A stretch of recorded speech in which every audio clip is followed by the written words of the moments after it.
Welcome to Ravi creations. ఒకసారి ఒక అడవిలో మంచి తల్లి మేక మరియు 7 మేక పిల్లలు జీవించేవి. ఆ తల్లి పిల్లలను చాలా ప్రేమగా చూసుకుంటూ ఉండేది. ఒకరోజు తల్లి మేక ఆహారం కోసం బయలుదేరే ముందు పిల్లలకు హెచ్చరిక ఇచ్చింది. నా పిల్లలు నేను తిరిగి వచ్చే వరకు ఎవరు తలుపు కొట్టినా తలుపు తీయకండి. నక్క చాలా కపట జీవి, అది మిమ్మల్ని మోసం చేయడానికి ప్రయత్నిస్తుంది అని చెప్పింది. పిల్లలు తల్లికి మాట ఇచ్చి జాగ్రత్తగా ఉండాలని నిర్ణయించుకున్నారు.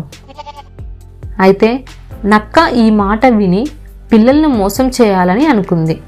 కొద్దిసేపటి తర్వాత ఆ నక్క తలుపు దగ్గరికి వచ్చి, నా పిల్లలు తలుపు తెరవండి, నేను మీ తల్లిని, మీకోసం ఆహారం తెచ్చాను అని అంది నక్క. కానీ తెలివైన మేక పిల్లలు నక్క గొంతు రఫ్గా ఉందని గుర్తించాయి. నువ్వు మా తల్లి కాదు, నీ గొంతు తేడాగా ఉంది అని చెప్పారు.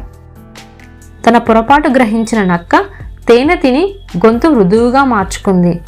మళ్ళీ తలుపు దగ్గరికి వచ్చి మృదువైన స్వరంతో, నా పిల్లలు నేను మీ తల్లిని, తలుపు తెరవండి అని అంది నక్క. ఈసారి చిన్న మేక పిల్ల తలుపు కింద నుండి నక్క కాళ్ళు చూసింది. నక్క కాళ్ళు బ్రౌన్ కలర్లో ఉన్నాయని అది గమనించింది. నువ్వు మా తల్లి కాదు అని పిల్లలు అరవడం మొదలుపెట్టారు. నక్క చాలా కోపంగా పిండి మిల్లుకు వెళ్ళి తన కాళ్ళను తెల్లటి పిండిలో ముంచి వచ్చి మళ్ళీ తలుపు తట్టింది. ఈసారి పిల్లలు నక్క మోసానికి బలయ్యారు. వారు తలుపు తెరిచారు.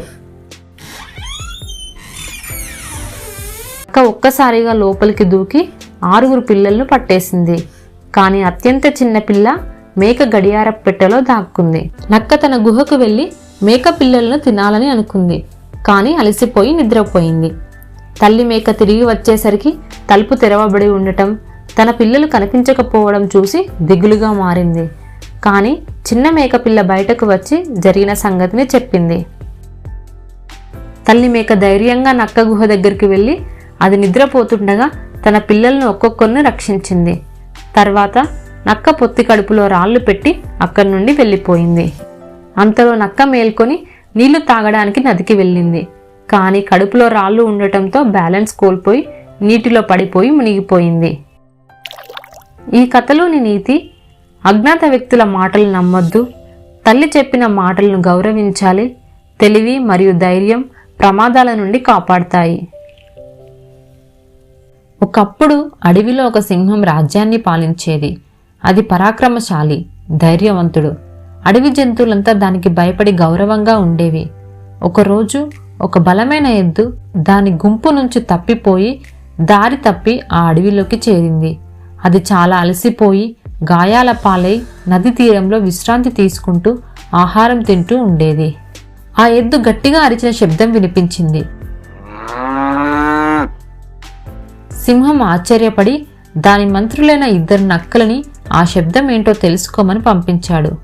వారు ఆ ఎద్దును చూసి ఒక నక్క తన తెలివితేటలతో ఒక ప్లాన్ ఆలోచించాడు. సింహంతో, అయ్యా మహారాజా, ఇది ఎద్దు, కానీ ఇది ఏమీ ప్రమాదకరం కాదు. దీన్ని మన వాళ్ళలో చేర్చితే ఇది మీకు మిత్రుడవుతాడు అని నమ్మించాడు నక్క.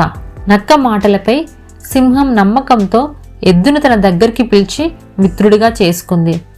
కొన్ని రోజుల్లో ఎద్దు పూర్తిగా కోలుకొని సింహంకు అత్యంత సన్నిహితంగా మారింది. వారు ప్రతిరోజు మాట్లాడుకుంటూ సంతోషంగా గడిపేవారు.